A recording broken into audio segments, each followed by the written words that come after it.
சரி, மூணாவது கேள்வி என்ன சொல்லிக்கின்றா, ஓர் எரிபடையின் உயர்ந்தபட்ச உயரத்தில் அதன் இயக்கப்பாட்டு சக்தி அதன் தொடக்க இயக்கப்பாட்டு சக்தியின் 1/4 கிடையுடன் எரிபடையின் எரிய கோணம். நமக்கு தெரியும் எரி இயக்கத்துல இப்படிதான் இருக்க போது எரி இயக்கம் உண்டு, சரிதானே?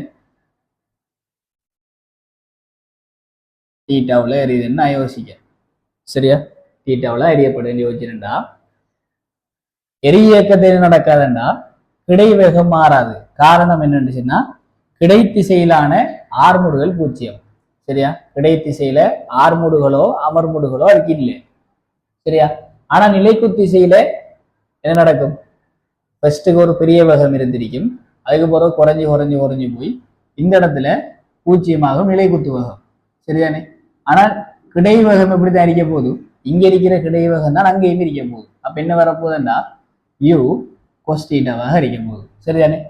அதுக்கு பிறகு எல்லா இடத்துலையுமே அந்த பரப்புல எல்லா இடத்துலையுமே யூ கொஸ்டீட்டாக தான் இருக்கும். ஆனா நிலைக்குத்து வேகம் படுத்தமான யூ சைன்டா வரைக்கும், அதுக்கு போக போக குறைஞ்சி குறைஞ்சி போகும். அதுக்கான காரணம் என்ன?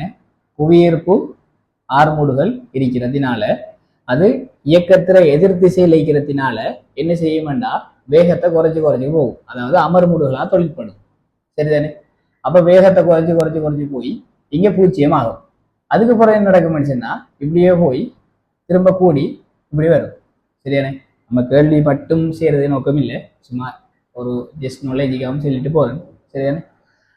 ஓகே, இப்ப இந்த இடத்துல இருக்கிற வேகம் இந்த இடத்துல வேகமும் சமனான்னு கேட்டா வேகங்கள் சமன் இல்லை, கதி சமன். அதாவது திசை மாறுது, அதனால வேகங்கள் சமன் இல்லை, கதி சமன். இயக்க சக்தி சமன். இயக்க சக்தி வந்து திசையை பார்க்கறதுல தானே, அப்ப இயக்க சக்தி சமன். இப்ப என்ன சொல்லிக்கண்டா இந்த இடத்துல ஆரம்பத்தில் இருக்கிற கேயா இருந்துச்சுன்னா இவர் என்ன ஆமண்டா K/4, சரிதானே?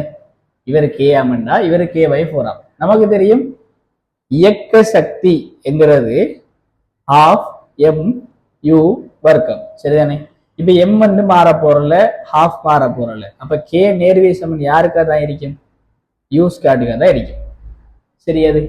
கே நேர்வே சமன் யூ ஸ்கொயர்டுக்கா தான் இருக்கும். அப்ப நம்ம முதலாவது இந்த இடத்துல வந்தேன்டா, இந்த இடத்துல ஆரம்பத்துல கே நேர்வே சமன் யூ ஸ்கொயர்ட், இது முதலாவது சமன்பாடு, சரியானே?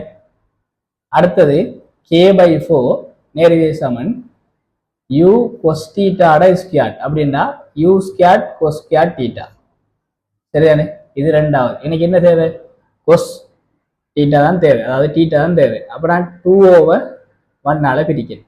பிரிச்சுன்னா எனக்கு என்ன வரப்போகுதுன்னா யூ வர்க்கம் பிரித்திடும். அப்ப இங்க கொஸ் வர்க்கம் தீட்டா மட்டும் வரும், சரிதானே? அங்க K/4 கே அப்படின்னா மனசுல பாருங்க, K/4 கே என்ன கே வெட்டுப்பட்டு 1/4 மட்டும் வரும். கொஸ் தீட்டா வந்து என்ன வரும்னா ½ வரும். கொஸ் தீட்டா ½ சொன்னா தீட்டா என்ன வரப்போகுது நமக்கு? தீட்டா வந்து 60 பாகை. 60 பாகை இடத்தினாவது விட 5வது விட, சரிதானே? இப்ப இந்த கேள்வியே இவ்வளவுத்துக்கு செஞ்சாலும் ஒரு 2 நிமிஷம் தான் போகும். ஆனா நான் வந்து ஒரு ஈஸியா செய்யலாமான்னு பார்க்கணும், சரிதானே? ஈஸியா செய்யறதுக்கு கொஞ்சம் ட்ரை பண்றேன் நான். இப்ப இங்க இருந்து இங்க வரக்குள்ள உண்மை என்ன நடக்குது? உண்மை என்ன நடக்குதுன்னா கே வந்து 4 குறையுது, சரியாது? 4 குறையுது அப்படின்னா யூ வந்து 2 குறைஞ்சிருக்கணும். என்ன? யூ 2 குறைஞ்சிருந்தா தான் யூ வர்க்கம் வந்து 4 குறையும், சரியா? யூ 2 குறைஞ்சாதான் யூ வர்க்கம் 4 குறையும், அப்பதான் கே 4 குறைஞ்சிருக்கும், சரிதானே? அப்ப யூல இருந்து யூ கொஸ்டிட்டாக போகல என்ன நடக்குதுன்னா 2 குறையுதான். அப்படின்னா நான் சொல்றேன் யூ ஓவர், சரியானே?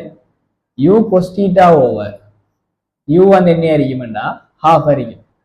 பாருங்க, அப்போ 2 குறையுது அப்படின்னு சொன்னா 2 மடங்கால குறையுது அப்படின்னு அர்த்தம், சரியாது? அப்ப எதுதான் கூடி அறிக்கும் உண்மையா பார்த்தா? அதாவது இது 2 மடங்கா இருந்துச்சுன்னா இவர் 1 மடங்கா இருப்பார், அது விளங்குதா? இவர் 2 மடங்கா இருந்துச்சுன்னா இவர் 1 மடங்கா இருப்பாரு. அப்படின்னு சொன்னா யூ ஓவர் யூ கொஸ்டிட்டா 2 எழுதலாம், அல்லது யூ கொஸ்டிட்டா ஓவர் யூ வந்து 6. அப்ப கொஸ்டிட்டா என்ன வரப்போகுது நமக்கு? கொஸ்டிட்டா வந்து ஹாஃப். அப்போ டீட்டா என்ன வரப்போகுது? 60. சரியா? சிலாக்களுக்கு இது விருப்பம் இருக்கும், சிலாக்களுக்கு இந்த மெத்தட் விருப்பம் இருக்கும். உங்களுக்கு விரும்பின மெத்தட் நீங்கள் செய்யுங்க. சரிதானே?